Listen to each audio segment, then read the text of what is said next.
நீங்கள் சொன்ன மாதிரி மொத்தம் 1 இல்லை 2 இல்லை 26 ஸ்ட்ரீட் டாக்ஸுக்கு நல்ல ஒரு கறி விருந்தே போட்டிருக்கோம். நம்ம சேனலை இப்போ தான் ஃபர்ஸ்ட் டைம் பார்க்குறீங்கன்னா அதுக்கு முன்னாடி நீங்கள் தெரிஞ்சுக்க வேண்டிய ஒரு விஷயம். வணக்கம் மக்களே, ஒரு நிமிஷம். இப்போ நம்ம வந்து பார்த்தீங்கன்னா 400 சப்ஸ்கிரைபர் ரீச் ஆகிடும். இப்போ கூடிய சீக்கிரத்தில் 500 சப்ஸ்கிரைபர் ரீச் ஆகிடும். ரீச் ஆகும்போது ஒரு கிவ்அவே ஆர் டாக்ஸ்க்கு ஃபுட் ட்ரை பண்ணலாம் நான் சொல்கிறேன். இதில் எது பண்ணலாம் நீங்கள் கமெண்ட் பண்ணுங்கள் ஆர் கீழே இருக்க போலில் மென்ஷன் பண்ணுங்கள். And thanks.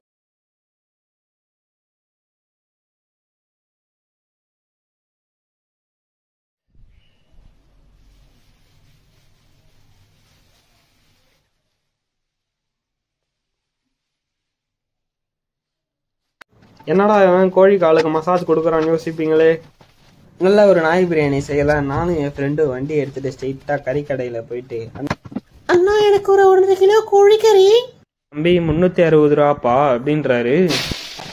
டாக்ஸுக்கெல்லாம் ஃபுட் ப்ரொவைட் பண்ண போகிறோம், கொஞ்சம் பார்த்து பண்ணுங்கண்ணா, இந்த புண்ணியம் உங்களுக்கும் அவங்க சேரும் அப்படின்றதெல்லாம். அப்புறம் திடீர்னு 300 ரூபாய்க்கு தர ஒத்துக்கிறாரு. அதுக்கப்புறம் தம்பி என்கிட்ட நிறைய கோழிக்கால் இருக்குப்பா, அதையும் போட்டு செய், நாய்ங்களுக்கு ரொம்ப பிடிக்கும் அப்படின்னாரு. நான் ஆல்ரெடி 60 ரூபா கம்மி பண்ணியிருக்கேங்க, இதுக்கு எவ்வளோன்னு சொல்லுங்கள், நான் பே பண்ணிடுறேன் அப்படின்னு சொன்னேன். அதுக்கு அவர் தம்பி கிலோவே 20 ரூபா தான்ப்பா அப்படின்றாரு. எங்க இதை தாங்க என் வீடாண்ட 310 ரூபான்னு சொல்லி வித்துட்டு இருக்காங்க. கறியை வாங்கிட்டு வந்ததுக்கு அப்புறம் நல்ல ஆயிஸ்டர் சாஸ் எல்லாம் ஊற்றி ஒரு நல்ல நாய் பிரியாணி செஞ்சோம். இந்த ஆயிஸ்டர் சாஸை ஊற்றுனதுனால சும்மா டேஸ்ட்டும் ஸ்மெல்லும். மட்டன் பிரியாணி நாய் பிரியாணி.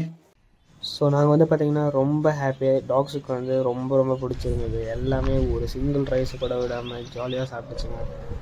ஸோ இது மாதிரி டாக்ஸுக்கு ஃபுட் போட்டுட்டு இருக்கும்போது திடீர்னு ஒரு போலீஸ் வந்து, தம்பி என்ன பண்ணுறீங்க, கூட வாங்கப்பா அப்படின்னு கூட்டிகிட்டு போயிட்டு, இது மாதிரி என் வீடு பக்கத்தில் 6 குட்டி நாய்ங்க இருக்குப்பா, அதுக்கு உங்கள் அம்மா இல்லை 2 நாளாக சாப்பிடாம கத்திட்டு இருக்குங்க, அதுக்கு சாப்பாடு இருந்தால் கொஞ்சம் வைங்கப்பா அப்படின்னாரு. எப்படி பீஸை கடிச்சு எடுக்குதுன்னு பாருங்க, அவ்வளோ பசியில் இருந்தது. Like one of the best மூமெண்ட்னு சொல்லுவேன்.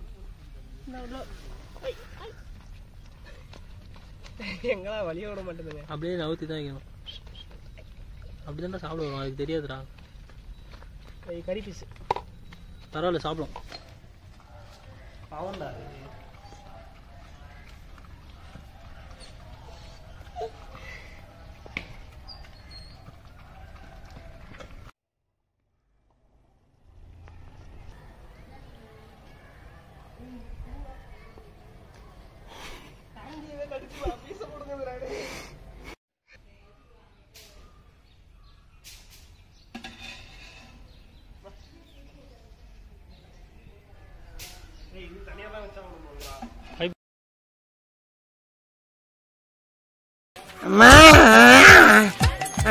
இதுதான் ஆட்டோல மிச்சம்.